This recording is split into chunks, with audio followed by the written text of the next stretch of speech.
Mungkin dari kita sudah banyak yang tahu jika Islam pernah berjaya di Spanyol.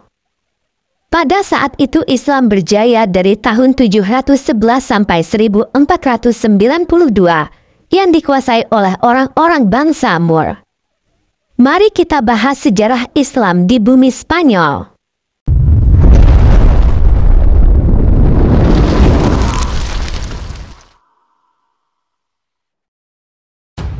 Sebelum kedatangan umat Islam, daerah Iberia merupakan kerajaan Hispania yang dikuasai oleh orang Kristen Visigoth. Pada tahun 711 pasukan Umayyah yang dipimpin Jenderal Tariq bin Ziyad menyerbu Hispana. Pasukan ini mendarat di Gibraltar pada 30 April dan terus berjalan menuju utara. Pada saat itu terjadilah perang antara pasukan yang dipimpin Tariq bin Ziyad dan melawan pasukan yang dipimpin Raja Rodericus yang dinamakan Pertempuran Guadalete. Hingga akhirnya kekuasaan Islam terus berkembang hingga tahun 719. Hanya daerah Galicia, Basque dan Asturias yang tidak tunduk kepada kekuasaan Islam.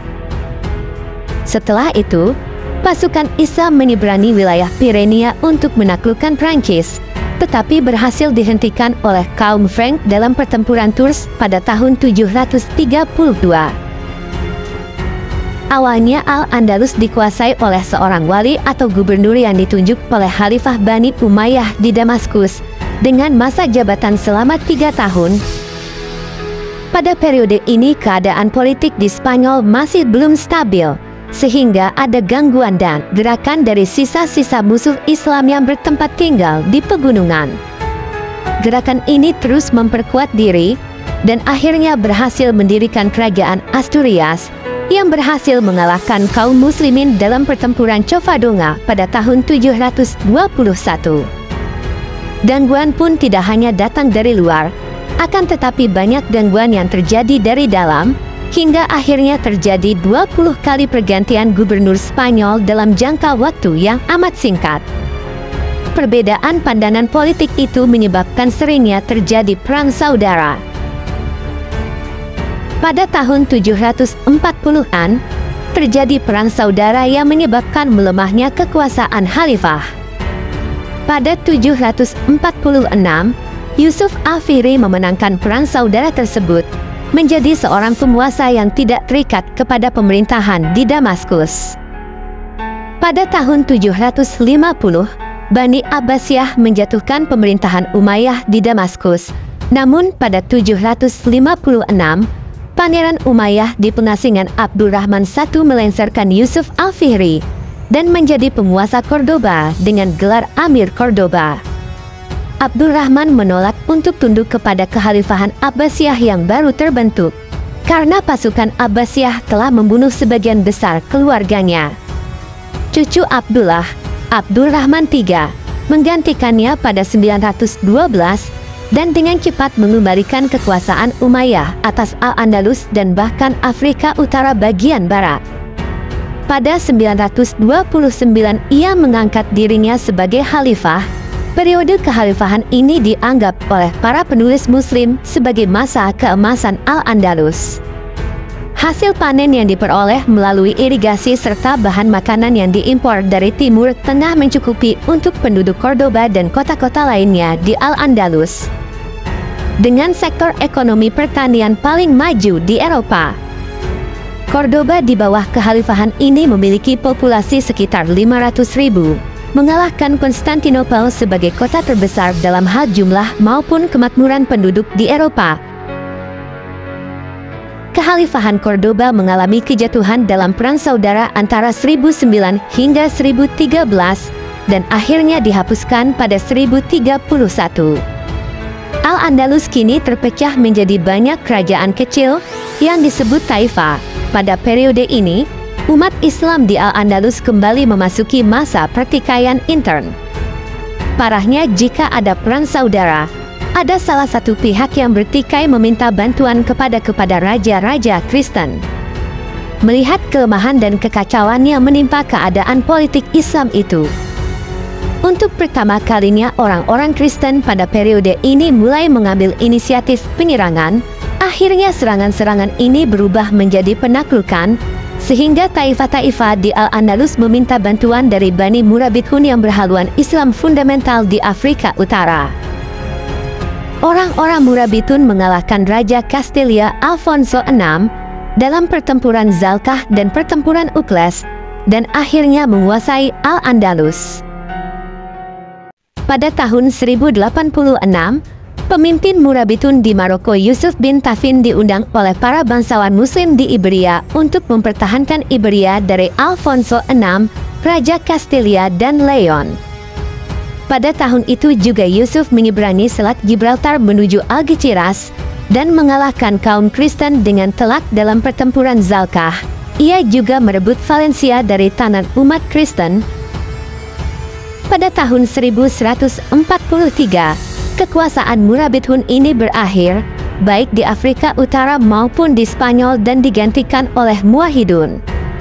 Di Spanyol sendiri, sepeninggal Murabithun, pada mulanya muncul kembali taifah-taifah kecil, tetapi hanya berlangsung 3 tahun.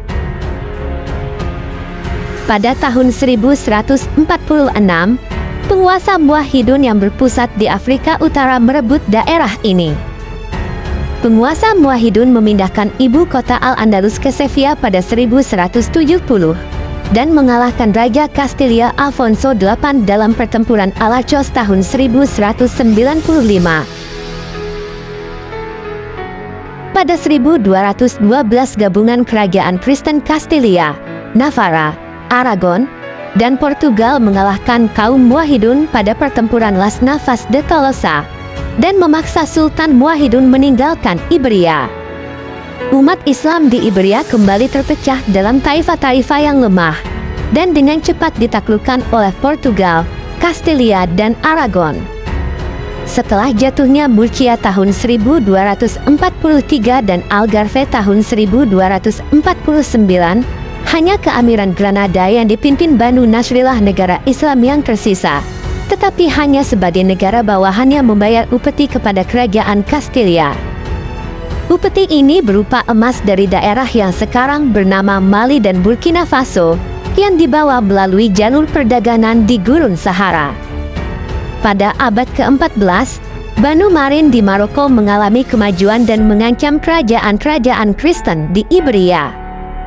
Banu Marin kemudian mengambil alih Granada dan menduduki kota-kotanya, seperti Algeciras. Namun, mereka gagal merebut Tarifa, yang bertahan dari serangan Banu Marin hingga kedatangan tentara Kastilia pimpinan Raja Alfonso XI. Alfonso XI dibantu Alfonso IV dari Portugal dan Pedro IV dari Aragon, mengalahkan Banu Marin pada pertempuran Rio Salado tahun 1340 dan merebut Al-Jaziratul Hadara tahun 1344. Alfonso XI juga mengepung Gibraltar, yang saat itu dikuasai Granada, selama 1349–1350. Tetapi Alfonso XI dan sebagian besar pasukannya dibinasakan oleh wabah kematian hitam pada tahun 1350. Penggantinya, Pedro dari Kastilia, memutuskan berdamai dengan umat Islam dan berperang melawan kerajaan-kerajaan Kristen yang lain.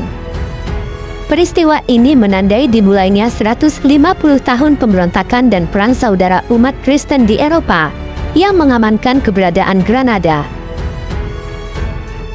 Setelah perjanjian perdamaian dengan Raja Pedro dari Kastilia, Granada menjadi sebuah negara yang aman merdeka hingga hampir 150 tahun berikutnya. Umat Islam diberi kemerdekaan, kebebasan bergerak dan beragama, dan dibebaskan dari upeti selama 3 tahun. Setelah 3 tahun, umat Islam diharuskan membayar upeti tidak lebih dari yang diharuskan sebelumnya pada masa Banu Nasri. Peradaban kembali mengalami kemajuan seperti pada zaman Abdurrahman III. Akan tetapi, secara politik, dinasti ini hanya berkuasa di wilayah yang kecil. Pada 1469, terjadi pernikahan antara Raja Fernando II dari Aragon dan Ratu Isabel I dari Kastilia yang mengisyaratkan serangan terhadap Granada. yang direncanakan secara hati-hati dan didanai dengan baik. Fernando dan Isabel kemudian meyakinkan Paus Sixtus IV untuk menyatakan peran mereka sebagai peran suci. Mereka mengalahkan satu persatu perlawanan umat Islam dan akhirnya pengepungan tersebut berakhir saat Sultan Granada Muhammad Abu Abdullah menyerahkan istana dan benteng Granada, Alhambra kepada kekuasaan Kristen dan menandai berakhirnya kekuasaan Islam di Iberia. Itulah sejarah Islam di bumi Spanyol. Gimana menurut kalian? Tulis di kolom komentar.